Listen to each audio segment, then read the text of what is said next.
Нурес каналында жаңылыктар топтому. Акыркы сааттардагы жаңылыктар менен таанышып алыңыздар. Биздин каналга жазылып, видеого лайк басып, жаңылыктар менен өз убагында кабардар болуп туруңуздар. Орусиянын Хабаровск шаарында иштеген кыргызстандык айдоочулар ОМОНдун зомбулугуна кабылганына арызданышууда. Алардын айтымында 80 кыргызстандык 12 декабрдын кечинде күч кызматкерлери автопарктан кармап кетип, 3-4 саат бою урт токмок алышкан. Хабаровскиде 6 айдан бери айдоочу болуп иштеп жүргөн Самарбек Осмон уулу 12 декабрдын кечинде орусиялык күч кызматкерлеринин зомбулугунан жабыр тарткандардын бири. Ал кечки саат 10дордо унаа токтотуучу жайга ОМОН кызматкерлери келип, айдоочулардын баарын кармап кеткенин айтат. Бизди уруп, телефон документтерди алып коюшту, таң аткыча сабашты. Мен ооруканага барсам, паспортум жок, кабыл алышпады. Азыр үйдө жатам. Акыбалым оор, кабыргам сынган, бетим гана таза, калган денем көгала. Эмне үчүн деп сураганга мүмкүнчүлүк беришпеди. 10 комнаталарга алып кирип, 3 дубинкалар менен сабашты. Баары бет капчан. Кайсы кызмат, кайсы бөлүм, кимдер экенин көргөн жокпуз. Кээ бирөөлөрдүн миграциялык кагаздарын ооздоруна тыгып, артынан суу ичиришти. Урт токмокко алынган мигранттардын айтымында, күч кызматкерлери аларды Хабаровскидеги Воронежский көчөсүндөгү номер 1-имаратка алып барып сабашкан.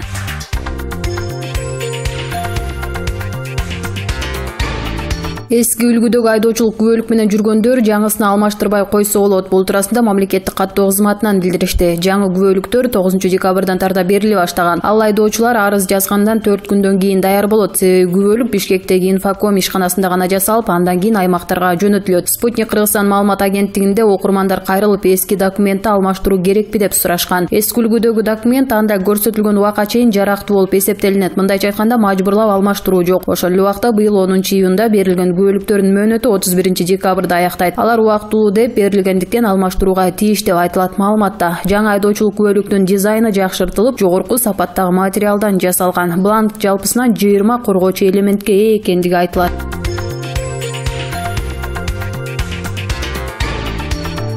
Каттагы каталар үчүн иштен алынган спикердин кеңешчиси Алмазбек Сабырбековдун кызматын кайра калыбына келтиришти. Бул тууралуу 24 KG жогорку кеңештин аппаратында өздүк булактарына таянып жазды. Маалыматтарга ылайык, Сабырбеков чуу жараткан окуядан кийин 2 айдан соң кайра иштеп баштаган. Ал эми парламенттин маалымат кызматынын башчысы Ибраим Нуракун уулу расмий маалымат мындай: Алмазбек Сабырбеков төраганын кеңешчиси эмес, спикердин башка 2 кеңешчиси бар деп түшүндүргөн. Расмий маалымат мындай: Алмазбек Сабырбеков төраганын кеңешчиси эмес, спикердин башка 2 кеңешчиси бар деп түшүндүргөн. Эске салсак, 2019 6 мартта жогорку кеңештин төрагасынын кеңешчиси Алмазбек Сабырбеков ээлеп турган кызматынан бошотулган. Ал иш өндүрүшүндө жана документтерди жүгүртүүдө милдеттүү болуп иштеген. Социалдык тармактарда Дастанбек Жумабековдун атынан Мухаммедкалый Абылгазиевке жазылган каттын сүрөтү жарыяланган. Интернет колдонуучулар бул фейк деп жоромолдошкон, анткени каттын ичинде грамматикалык көп ката болгон. Бирок жогорку кеңеш бул документ анык болгонун мойнуна алышкан.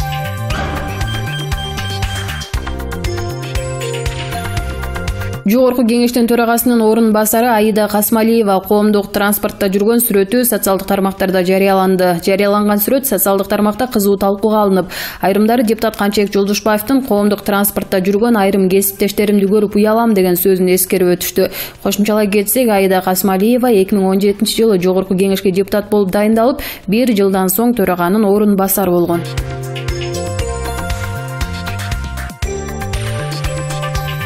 Хиджаб кийген белгисиз кыз садага салынган кутучаны ачып, андагы акчаны уурдап кетти. Мечиттин өкүлү Талият Муминовдун айтымында бул кызды мурда мечиттен көрүшкөн эмес. Ал кыз атайын мусулманча кийинип алган окшойт дейт ал. Уурулук болжол менен кечээ саат 12:40 чамасында болгон. Садага чогултуучу 3 кутучаны алган ууру кыз канча сумма алып кеткени белгисиз. Биз укук коргоо органдарына арыз менен кайрылбайбыз. Эгер бул кызды кармасак, имамга жөнөтөбүз. Андан ары ал кызга кандай мамиле кылабыз жана эмне болоорун имам чечет.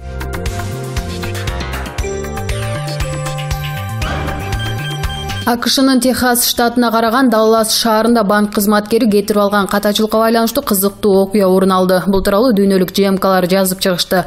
10 декабрь күнү аталган шаардын Рут Балун аттуу тургуну бут кийим саткан дүкөндөгү ишин аяктап жатып, өзүнүн банк эсебин текшерип коймокчу болгон. Эсепти ачса эле ал жакта $37 миллион турган. Аял адегенде кимдир бирөө ага бул акчаны кайрымдуулук иретинде которгон деп ойлогон. Көргөн көзүнө ишенбеген Балун банкка чалып, ал жактан кызматкер акча которууну колго терип жүргүзгөн үчүн катачылык кеткен айтылган. Бирок бул аралыкта 37 миллионду болуп калган аял акчаны кантип короторун кыялданууга жетишет. Айтымында 1 бөлүгүн кайрымдуулукка жумшап, калган бөлүгүн үй-жай алууга иштетмек. Анткени Анткени менен банк кызматкери тарабынан катачылык батиле түзөтүлүп, анын эсебинен 37 миллион доллар алынган.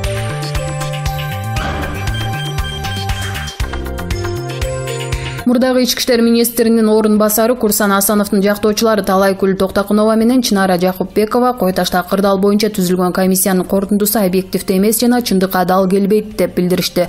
Алардын айтымында Курсан Асановдун ишинде кылмыш түзүмү жок. Анткени Курсан Асановго Атамбаевдин үйүн кайтаруу тапшырылган эмес. Ал эми экинчи этабында болсо Курсан Асанов Атамбаев менен сүйлөшүү жүргүзүп, ал багынып берген болчу. Жактоочулардын айтымында Курсан Асановдун уулу Мухаммед Алинин окуяга эч кандай тиешеси болгон эмес. Ал эми видеосу тарап кеткен кызыл пакет болсо кандай алынса ошондой кайра берилген. Негизинен комиссия Курсан Асановго карата жүрүп жаткан иликтөөгө, кийлигишүүгө жана укуктук баа берүүгө акысы жок болчу.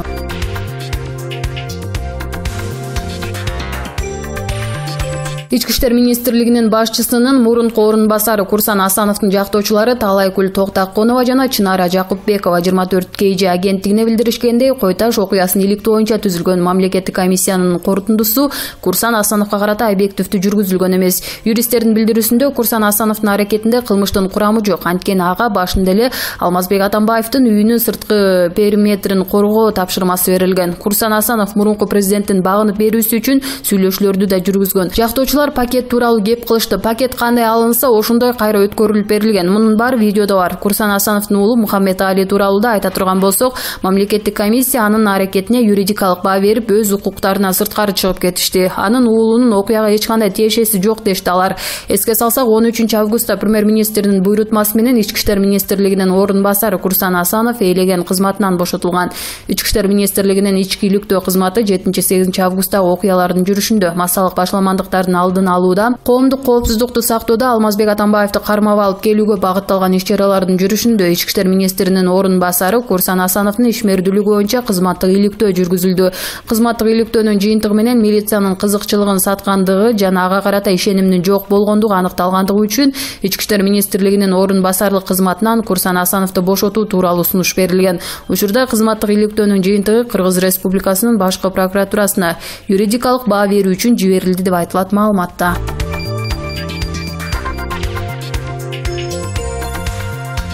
Кыргызстанда өткөн айга салыштырмалуу көмүрдүн орточо баасы 1 тоннасы үчүн 107,17 сомго же 2,3% төмөндөдү. Улуттук статистика комитетинин маалыматына караганда, ноябрь айынын 2-жумасына салыштырмалуу көмүргө болгон баа 89,26 сомго же 1,9% төмөндөгөнү байкалган. Алсак 12 декабрга карата Баткен шаарында 1 тонна көмүр 7611,66 сом, Ноокатта 1 тонна көмүр 7484,88 сомдон сатылууда. Ал эми Исфана шаарында 1 тонна көмүрдүн баасы 6493,7 сомго бааланууда. Ошондой эле Балыкчы шаарында 1 тонна көмүр 3694,59 сом, Нарын шаарында 3500 сом жана Чаек айылында 2500 сомдон сатылууда.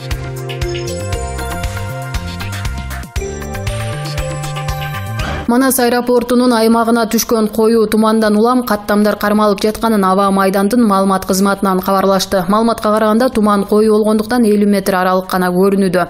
Андыктан жетекчилик жүргүнчүлөрдөн аэропортто киргизилген убактылуу чектөөгө түшүнүү менен мамиле кылууну суранат.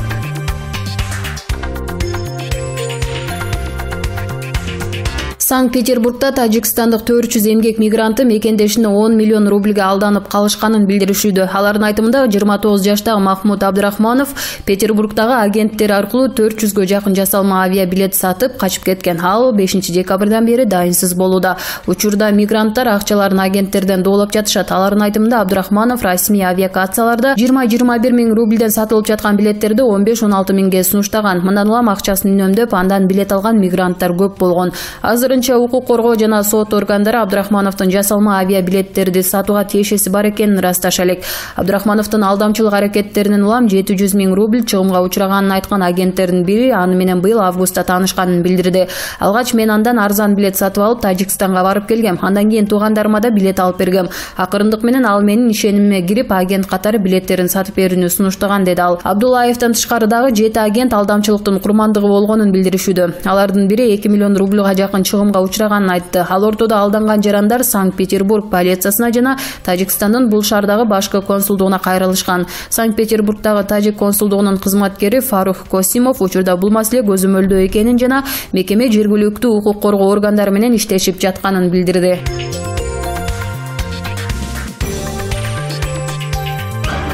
Депутат Исхак Масалиев фракциянын кароосуна Дастан Жумабековду парламенттин төрагалыгынан чакырып алуу сунушун киргизди. Бул тууралуу Вести KG сайтына парламентарий өзү айтып берди. Менин оюмча Жумабеков кызматына ылайык келбей жатат, жана аны төрагалыктан чакырып алуу керек деп түшүндүрдү ал. Төрага көп эле жолу аткаруу бийлигинин коргоп чыкты. Ошол эле учурда жогорку кеңеш көзөмөлдөө функциясын аткарышы керек. Ал эми төраганын акыркы чыгып сүйлөгөн сөздөрү биздин уюмду такыр эле уяткарып койду. Исхак Абсаматович бул маселени фракция мүмкүн дүйшөмбү күнү талкуулайт деп кошумчалады. Ошол эле учурда төрага кызматына даяр талапкер бар же жок экендиги тууралуу суроону жоопсуз калтырды. Азырынча бул тууралуу айтканга эртелик кылат. Бул маселени качан төраганын кызмат орду бошогондо талкуулайлык деп жыйынтыктады Масалиев.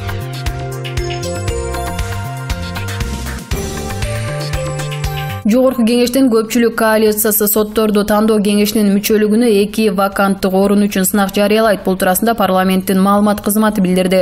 Мыйзам боюнча көпчүлүк коалиция 2 ваканттуу орунга талапкерлерди көрсөтө алгандыктан жарандык коомдон сунуштарды кабыл алат. Кеңешке мүчө болууга төмөндөгүдөй талаптар коюлат. Кыргыз Республикасынын жараны болуу, кош жарандуулугу болбоо, кандайдыр бир партияда катталбоо, абройлуу коомдо кадыр барктуу болуу, соттуулугу болбоо, ошондой эле кылмыш жасоого шектелген же айыпталган же болбосо ага карата реабилитацияланган негиздер боюнча жазык териштирүү иштери токтотулган адам кеңештин мүчөсү боло албайт. Жарандык коомдон көрсөтүлгөн талапкер жогорку юридикалык билими жана 5 жылдан кем эмес тажрыйбасы бар, курагы 30 жаштан жогору болуусу шарт. Мамлекеттик же муниципалдык кызматта иштебеши керек. Төмөндөгү адамдар сотторду тандоо кеңешинин мүчөсү боло албайт. Мурда туура эмес жүрүм турумуна байланыштуу судьялык кызмат ордунан бошотулган укук коргоо органдарынын кызматкеринин наамын булгаган же адвокаттык лицензиясынан ажыратылган. Бийлик органдарында 50 же андан ашык пайыздык үлүшү бар уюмдарда иштеген. Укук коргоо же прокуратура органдарында иштеген. Жогорку кеңештин депутаттыгына талапкердин тизмесинде катталгандар. Документтер 28 декабрга чейин Чүй проспектиси 205 дарегинде кабыл алынат.